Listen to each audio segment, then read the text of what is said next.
ሰላም ሰላም ቤተሰብ እንዴት ናችሁ? ሚጣ ነኝ ተመልሻለሁ። ዛሬ ደግሞ በአርቲስት ገሊላ ጉዳይና ምን አለች ምን የሚያስገርም ነገር ተናገረች፣ እንዲሁም አርቲስቶቹ ሙሉ በእንባ ያራጨውን ንግግሯን የምናይ ይሆናል። መጀመሪያ ሰብስክራይብ አድርጉ፣ ሼር ላይክ አድርጉ። እንዲሁም ደግሞ እንዳሻሽል የምትፈልጉት ነገር ካለ ኮመንት ላይ ጻፉልኝ። እንዲሁም እንድሰራላችሁ የምትፈልጉት ነገር ካለ ማንኛውንም ነገር ኮመንት ላይ ጻፉልኝ። ወደ ዛሬው ቪዲዮ እንግዲህ የተናገረችውንና ህዝቡን በእንባ ያራጨው ምንድነው የሚለውን አይተን እንመለስ። ለጎዶሎ መልስ እንደሚገኝ ምስክር ነኝ። 11 ዓመት ነው ያልወለድኩት። እግዚአብሔር ግን አልዘገየም፣ አልተሳሳተም። እኔ ነበር የቸኮልኩት። እኛ ቤት የገባ ደስታ ሁላችሁም ቤት ይግባ። እግዚአብሔር ጎዶሏችሁን በቀላሉ ይሙላላችሁ። ዘመን ያለፈበት ጥያቄያችሁ እግዚአብሔር ይመልስላችሁ። የኔን ጥያቄ የኔን ታሪክ የቀየረ አምላክ የሁላችሁም ታሪክ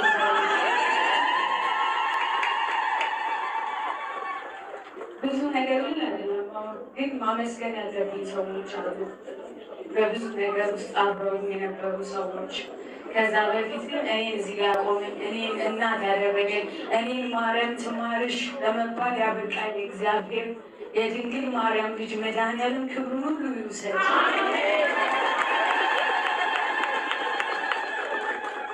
የአብርሃም ስላሴዎች እነሱ ክብሩን ይውሰዱ። ጥያቄ የሚመለሱ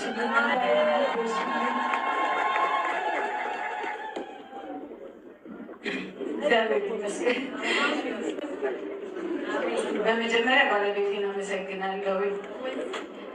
ስለሁሉም ነገር አመሰግናለሁ።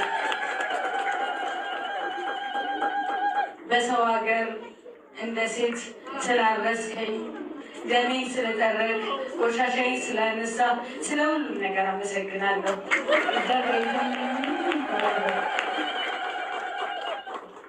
ከዛ በመቀጠል በሰው ሀገር እናት አባት ሆነው ካሉበት ሀገር ድረስ መጥተው ያረሱኝ፣ ያገላበጡ የልጄ ክርስትና አባት ገብረ እግዚአብሔርና ወርቄ፣ እኔ ቃል የለኝም ስለእናንተ ለመግለጽ።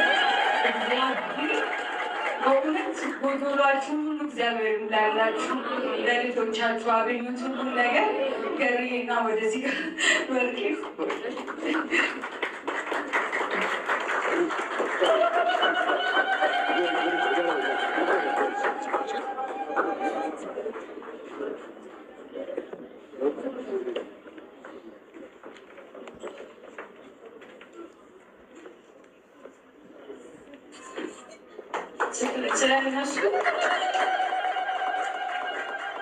ስለእነሱ ለመግለጽ ቃላት የለኝም። በቃ ሁላችሁም አመስግኑልኝ።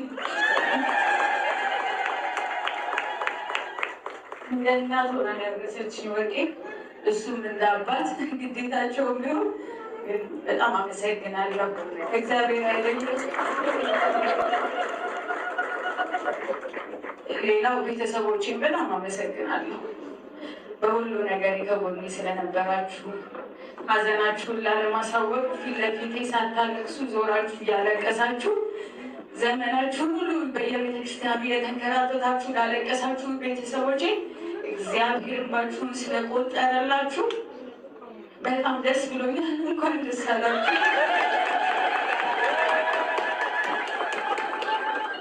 የባለቤቴ እናት እህቶች ሁላችሁንም ጥሩ ስለሆናችሁልኝ፣ አንድ ቀን ኮምፕሌን ስላላደረጋችሁ፣ 11 ዓመት አልወለደችም የልጄ ሚስት ብላችሁ ፊታችሁን ስላላጠቆራችሁብኝ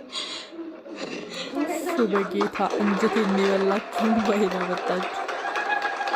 ግን እንደዚህ ጌታ ሲደርስ ደስ ይላል። አመሰግናለሁ። ቃል የለኝም። በዚህ ማክበራችሁን የመጣችሁኝ ሰዎች በጣም እናመሰግናለን። እግዚአብሔር ብድራችሁን ይክፈልላችሁ። ስለ እኔ ባሰባችሁ፣ ስለ እኔ ባያችሁ ቁጥር እግዚአብሔር እናመስግኑልኝ።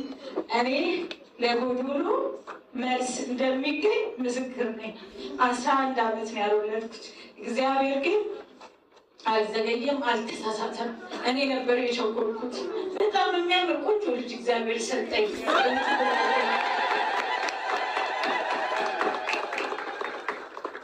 በሄድኩበት ቦታ ሁሉ መሰክራለሁ። በሄድኩበት ቦታ ሁሉ ድንግል ማርያም የአብርሃሙን ስላሴዎች ለእኔ ያደረጉልኝን ነገር ሁል ጊዜ መሰክራለሁ። ሁላችሁንም አመሰግናለሁ። እግዚአብሔር ያክብርልኝ። እንግዲህ ቪዲዮ ላይ እንዳያችሁት አርቲስት ገሊላ ርዕሶም እና ዮናስ ሞባይል እንግዲህ ከተጋቡ ከ11 ዓመት በኋላ ልጅ ማግኘት ችለዋል ማለት ነው። ይሄ በጣም የሚያስደስት ዜና ነው። እንዲሁም የእግዚአብሔርንና የእመቤቴ ቅድስት ድንግል ማርያምን ስጦታ ነው የምታዩት ማለት በቃ እውነቷን ነው። አይዘገይም ማለት ከባድ ነው። ያለ ልጅ 11 ዓመት ሙሉ በትዳር መቆየት ማለት በጣም ከባድ ነው።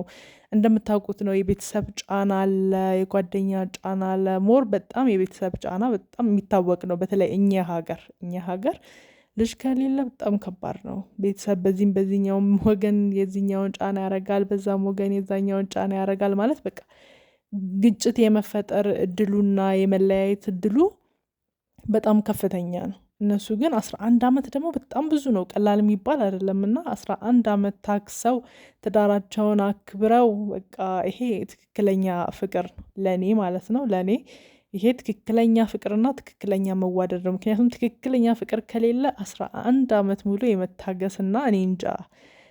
ያው ሰው የሚጋባው ለልጅ አይደለም፣ ግን እኛ ሀገር ከባድ ነው። እንደምታውቁት ሰው የሚገባው ተዋዶ አብሮ ለመኖር ህይወትን ለመጋራት ለብዙ ነገር ነው። ግን እኛ ሀገር ቤተሰብ የሚጠብቀው ነገር አለ። አትወልዱም ወይ ይባላል።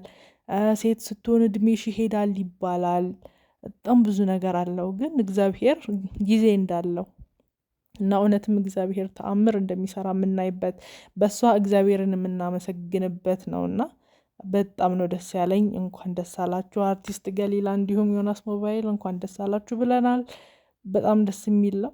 ያን ሁሉ ነገር መቋቋም ማለት በጣም ደስ የሚል ነው። በቃ የቤተሰቡን የምኑን ጫና ተቋቁሞ እዚህ መድረስ ማለት በጣም ትልቅ ነገር ነው። ይከብዳል። እኛ ሀገር በጣም ከባድ ነው። ነገሮች ለእንደዚህ ለመሆን የሚመች አይደለም።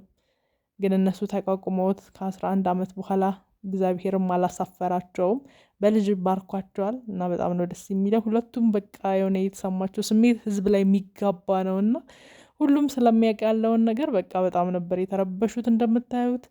ግን በቃ ደስ ይላል። እንኳን ደስ አላቸው። እግዚአብሔርን ተአምር ነው የምናየው። እንኳን ደስ አላቸው ነው የምንለው። ሌላ ምንም የምንለው ነገር የለም። ወዳቸዋለሁ ባይ። እናንተም እንኳን ደስ አላችሁ በሉልን። ኮመንት ላይ እንኳን ደስ አላችሁ በማለት ተባበሩን። እንዲሁም ሰብስክራይብ አድርጉ። ወዳችኋለሁ።